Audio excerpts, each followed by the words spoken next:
אז מה קורה שרולות? סוף סוף אני חכם מספיק לזכור את החלון כשאני מקליט. למה בונים בחוץ את הקולוסיום או משהו. אין לי הסבר לזה. אז היום באנו לדבר על המשהו הכי טבעי, הכי סקסי. נחשו מי זה? גיא טיווי. אם אתם לא מכירים את גיא טיווי פורדוליץ', תצאו מהסרטון עכשיו. אתם צעירים מדי. זה מה שאני עושה במקום ללמוד לבחינה בעברית. Fuck my life. עכשיו אני יודע שרובכם זוכרים את גיא טיווי ככה.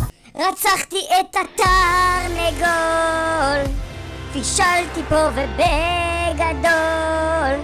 אבל היום גיא טיווי הוא יותר ככה. שהייתי מוציא ממך סוחט ממך כל פרקינג שקל, יא זונה נצלנית, כשאנחנו במצב של משבר ביחסים ומנתקים קשר. דבר הראשון שקופץ לך לראש זה אוי, כמה אתה חייב לי כסף? פתאום איך הם הולך כסף? יא חתיכת גזלנית. וואו, אין לי מושג מה שמעתי עכשיו. וזה בדיוק על מה שאנחנו הולכים לדבר עליו. אז מה קרה איתו בעצם? אז האקסיט של גיא טיווי עשתה סרטון בטיקטוק שבו היא דופקת אקספוז לגיא טיווי וגם משמיע הקלטות שלו, מאיים עליה שהוא לא יחזיר לה אלפי שקלים שהיא הלוותה לו. אבל לפני שאנחנו שוטחים את הטענות שלה ובוחנים אותן, בואו נשאל את השאלה שמעניינת אותי. מה בחורה יפה כזאת מצאה בגיא טיווי? מיילה גיא טיווי גרסת 2017. אבל גיא טיווי של היום. חבר'ה, זאת הוכחה חותכת שהבלק פיל לא נכון. אבל כן, בואו נשמע קצת מה האקסיט שלו אומרת עליו. אגב, שתדעו שכל הקשר שלנו היה ממש רעיל, כי כאילו כל פעם שניסיתי לעזור לו ועזרתי לו והבאתי לו כסף, הוא אפילו לא אומר תודה, הוא היה כאילו להפך, הוא היה מקלל, מה זה מה שאת מביאה לי, כאילו מדובר פה כאילו אלפי שקלים, סבבה? פי! הוא נשמע ממש בחור מלבב. אז קיצור מה שהיא אומרת בחלק הזה זה שהיא נתנה לו כסף, אלפי שקלים.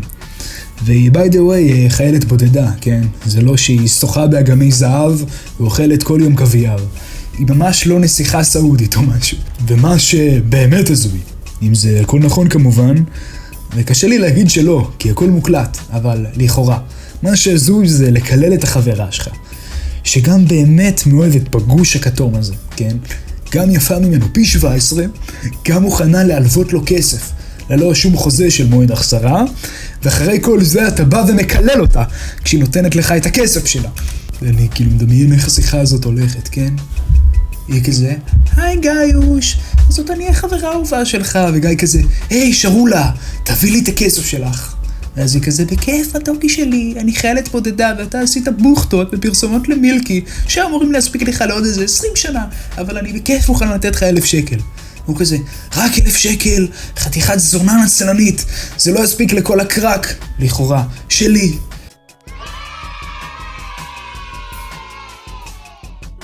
אני חושב שזו גם סיבה מאוד טובה למה ילדים צריכים דמות אב דומיננטית, כן? כאילו אם מישהו היה מנסה לעשות משהו כזה לילדה שלי, שכרגע לא קיימת, אבל אם מישהו יעשה רבע מזה לבת שלי, אני בן זונה אם אני לא קובר אותו. טוב חבר'ה, זה נושא קשוח מדי, אני החלטתי להתבסחר, ועכשיו אני עושה רק ולוגים ואתגרים, תקראו לי in the game, או in the איתי. סתם, האמת שאין לי משהו נגד in the game, הוא נראה לי אחלה גבר שעושה תוכן מושכח ושרמוטה, שמבדר הרבה ילדים, אבל חזרה לנושא. הלוואי שהייתי מוציא ממך סוחט ממך כל פרקינג שקל, יא זונה נצלנית, כשאנחנו במצב של משבר ביחסים ומנתקים קשר. דבר הראשון שקופץ לך לראש זה אוי, כמה אתה חייב לי כסף? פתאום איך הם הולך כסף? יא חתיכת גזלנית. הפוסטר הזה מכוער טילים, אני חייב להגיד. אני שמח שאני יכול לזרוק אותו לפח. ואם תצרי איתי עוד קשר עוד פעם אחת, אתה תראי גיהנום, אני נשבע לך. אם היית מבקשת כמו בן אדם, בזמן שאנחנו בקשר, הייתי מביא לך. אין סיכוי שתראו ממני שקל. להפך, הייתי מוצא דרך לקחת עם החיטה עכשיו.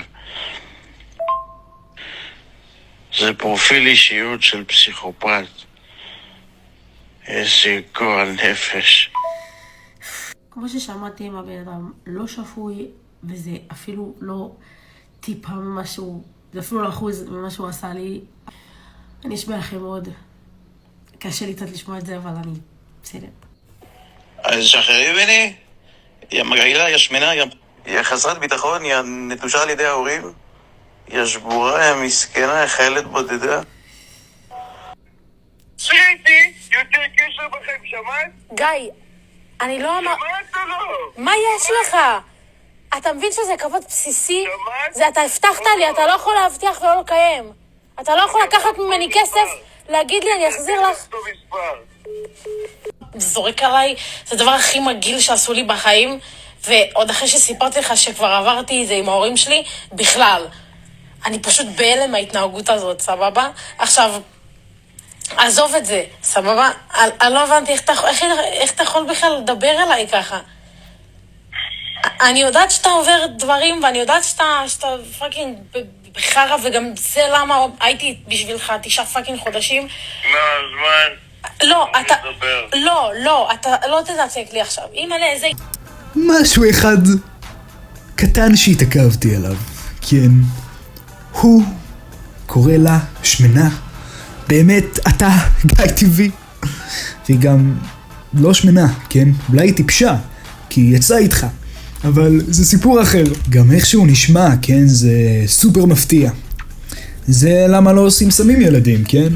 הוא נשמע מהזקנים ההומלסים הבני 70, בקניון, כן? אתה להיטלר, לא נשאר להיטלר, הכל נגמר היטלר, אני אלוהים, אני יכול הכל... ברור שהבן אדם הוא גופה של מישהו היה פעם. שמעתי על גיא טבעי דברים לא טובים מאז ימי דוד המלך, כן? כשהייתי ילד אני אהבתי את הסרטונים שלו. הכל לכאורה, ואין הוכחות לזה, אבל שמעתי בפלייקון, אתם זוכרים מה זה פלייקון? שמעתי הוא נגע שם למישהי בישבן, כן? שזה לא טוב. גם ראיתי שמישהי פותחת עליו בלייב של רון אשר, כן? וגם את ליגל רז, אם מישהו מכם איכשהו זוכר אותה, ללכת עליו. אבל במקרה הזה יש הוכחות, כן? ואני חושב שגיא טבעי בשיא הכנות, כן, הוא פשוט כאילו חרא של בן אדם. אבל אני לא יודע אם מגיע לו לסבול ככה. אנחנו רואים שהוא מכור לסמים, לכאורה, כן? הוא גם השמין לרמה שהיא חולנית ומטורפת, כן? רמה של סכנת חיים, וכנראה יש לו גם אגו גבוה מדי כדי לבוא ולהתחיל לעבוד בסופר. כי בגיל 17, בזמן שרוב הבני 17 לומדים לבגרויות, הוא קיבל חסויות של מילקי, כן? הוא קיבל גם דוקו בכאן 11 וכל מיני הצעות מאוד לוקרטיביות.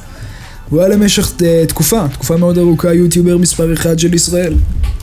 אבל היום, כן, בגיל 24-25, כן, הוא לוזר. כשרוב האנשים בגיל שלו כבר יוצאים מאוניברסיטה ובונים לעצמם את החיים, ברור שהבחור הספציפי הזה צריך עזרה נפשית, וזה לא קונצרט רולינג. גיא, תעזור לעצמך. עכשיו אותה בחורה שעשתה את האקספוז לגיא טבעי, גם עלתה לדניאל אמרם, כן? ועלתה גם ביחד עם דניאל אמרם היה עוד בחור שהיה ממש גבר אליי, קוראים לו משה פבריקנט, שאוט אאוט למשה פבריקנט, הוא לגמרי צריך את 3 צופים שלי, אבל מה שהיא אמרה זה שיט שהוא כבד, הוא באמת מאוד כבד, בואו נשמע. בהלם מטורף מכמות הבנות שהוא פגע בהן. אני אומרת לך, אני הייתי עם דמעות בעיניים, כל כך הרבה בנות, כאילו רק מאתמול, מאז שהשרטון מתפוצץ, שלחו לי לפחות איזה 15 בנות, שכמה מהן קטינות. יש מישהי שהיא קטינה, שהוא הטריד אותה כשהיא קטינה, והיא אמרה לו, אני לא בגיל הזה, אני לא משה כבר מגרד בראש. כן, והוא אמר לה, זה לא מעניין אותי, בואי ניפגש, זה לא מעניין אותי הגיל, והוא היה בן 23 באותו זמן, או 22, ואני בשוק. למה הוא עושה את זה לעצמו? לא, תראו, זה באמת סיפור שאנחנו חייבים לעשות עליו תחקיר רציני ומעמיק, וטענות כאלו חייבים בדיקה. כן, כי זה יכול להרוס לו לגמרי את השם. מה שכן מדובר בחרא של בן אדם, זה ודאי. כבר מההקלטות שפה אין בכלל שאלה, אבל הטענות האחרות של פדופיליה וכאלה דברים שמדובר בקטינה, זה צריך לבדוק לעומק, ואז... חייב לבדוק לעומק, אני אגיד לך מה, אני הלכתי למשטרה, ואני לא היה לי את העומס לעשות את זה עד הסוף, אני הולכת עוד הפעם, ואני מתכנת ללכת עם הבנות האחרות שעברו איתו את זה, כי בנות פשוט מספרות לי דברים שהם עברו איתו, ואני יוצא לי הלב, כי אני אומרת... וואו, אין יוטיובר בקהילה הזאת שלא אוהב קטינים, אספר, אליאסו, עכשיו גיא טבעי, מי עוד? עכשיו ברצינות, כן? אם הייתי בפאנל הזה, זה מה שאני הייתי עושה. הייתי בא ושואל אותה בעצם, מה זאת קטינה? בת כמה היא הייתה? כי במדינת ישראל גיל ההסכמה הוא גיל 16, אבל קטין זה כל מי שמתחת לגיל 18. זאת אומרת שעל פי החוק אתה יכול לשכב עם בני ובנות 16 ו-17 כמה שאתה רוצה. עכשיו זה לא בא ואומר שזה מוצדק, כן? אבל זה אומר פשוט אומר שלפנות למשטרה יהיה חסר תוחלת, כי זה משהו שהוא חוקי. אבל עדיין יש בנושא הזה סטיגמה חברתית מאוד כבדה, וזה משהו שצריך לבוא ולהתחשב בו, כן? כאילו תראו את אליקו למשל, כן? הוא יוצא עם מישהי בת 19, שזה הרבה מעל לגיל ההסכמה, אבל עדיין זה מרגיש לאנשים מאוד קריפי. בכל מקרה חברים שלי, יאללה ביי, שיהיה לכם יום טוב. אם גיא טבעי ימסור איזושהי תגובה, אני כמובן אעדכן. אני ניסיתי לתת חוות דעת אובייקטיבית ולבחון את העובדות בסרטון מבדר. השארתי קישור לטיק טוק המקורי של הבחורה בדסקריפשן. גם גיא סלנוב, כן, עושה סרטון טוב בנושא. ושיהיה לכם יום יפה, שרו לו יאללה ביי.